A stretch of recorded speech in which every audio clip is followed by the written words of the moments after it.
In this video, we're going to discuss one of the most important basic concepts of PL/SQL, the concept of a block. What a block is any code that's between a begin and an end statement in PL/SQL. What I have highlighted here is a simple anonymous block. Doesn't do a whole lot, it's just going to execute null. But because it's enclosed between a begin and an end statement, it's PL/SQL. So when I execute this code, not very exciting code, it doesn't display anything, it doesn't really do anything, but it's contained between a begin, which denotes the start of the code, and an end, which denotes the end of the code. That is the world's simplest PL/SQL block. A much more representative and helpful PL/SQL block is shown here. This one introduces a new keyword called declare, which denotes any variables we're going to use in our PL/SQL block. In this case, we're using a variable called vVariable, which is going to store a numeric value. So when we execute this code, it's going to put a 1 into that value, and it's going to display it on the screen using DBMS output. Now when we run this code, it's going to be a little bit more exciting than the previous code because it's going to actually display a value. So the three main keywords here now that we've learned about are the declare keyword, which denotes the section where you're going to declare variables, the begin section, which is where you start beginning your code, and end, where the code is completed. The compiler will take everything between all of these statements and compile it and execute it. If required, you can actually embed blocks within each other. So you have a main block with this begin, this end, and then within it, it's possible to have another block. So when this code executes, it's going to execute the outer block and the inner block within it. Here's the output here. First block and second block. Not only can you embed the begin and end portions of a block, but an embedded block can actually have its own declare section as shown here. We have an outer variable. It's going to be assigned a value of 1. We have an inner variable for the inner block, which is going to be assigned a value of 2. And then within the inner block, we're going to display both of those values.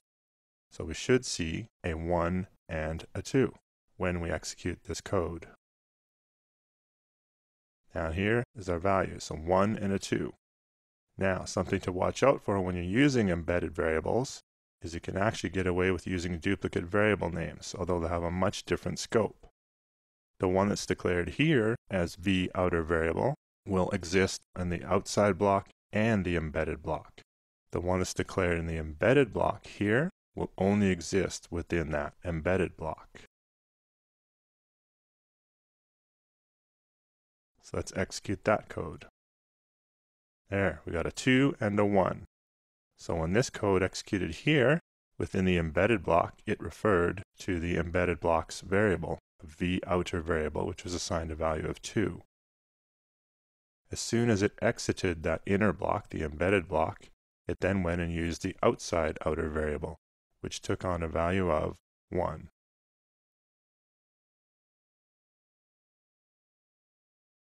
Another situation to watch out for is you can get messed up with the scope of these variables again. I have an outer variable associated with the outer block as a value of 1. And the inner variable is the value of 2, similar to the last PL/SQL block that we ran. However, down here I'm going to try to refer to that inner variable. But that will fail because the inner variable scope is only between this declare and this begin and this end. So when we execute this code, it's going to show us an error. So there's the error message, vInnerVariable must be declared. You might think that's a little bit strange because it was indeed declared right here. But as soon as we get to this end statement, it's now officially out of scope. So when we try to output it, it won't be there anymore. The same block structure that we used in our anonymous blocks that we've been showing up until now also applies to stored PL/SQL units such as procedures, functions, and packages. For example, here's a simple procedure which I'm calling ABC, and as you can see, it has a standard begin and end. No declare is required because it is assumed that everything that comes after the create or replace is considered to be variable declarations. When we execute this, it's simply going to tell us that that particular procedure compiled. The block structure applies even more when we're actually going to run that procedure, because the call to the procedure is enclosed within a begin and an end also. So we called that procedure and it displayed hello as shown in our DBMS output section. So the concept of the begin and the end is used a lot through PL/SQL. You'll see it everywhere. Within a PL/SQL procedure, you can embed another sub-procedure in the same way that previously we embedded blocks within blocks. So the main procedure is going to be called DEF, but within DEF, I'm going to create a procedure called GHI. The main thing to watch out for with doing this is that GHI procedure only lives within the DEF procedure. It can't be called directly outside of that. Straightforward, simply compile the procedure. As you work with blocks and embedded blocks and procedures and embedded procedures, it's handy to apply labels to them so you can find the begin and the end quickly. The way to assign a label is with double carets around the label. In this case, I'm declaring a label of 1.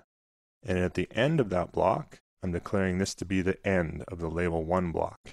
This makes it relatively easy to line up the code afterwards.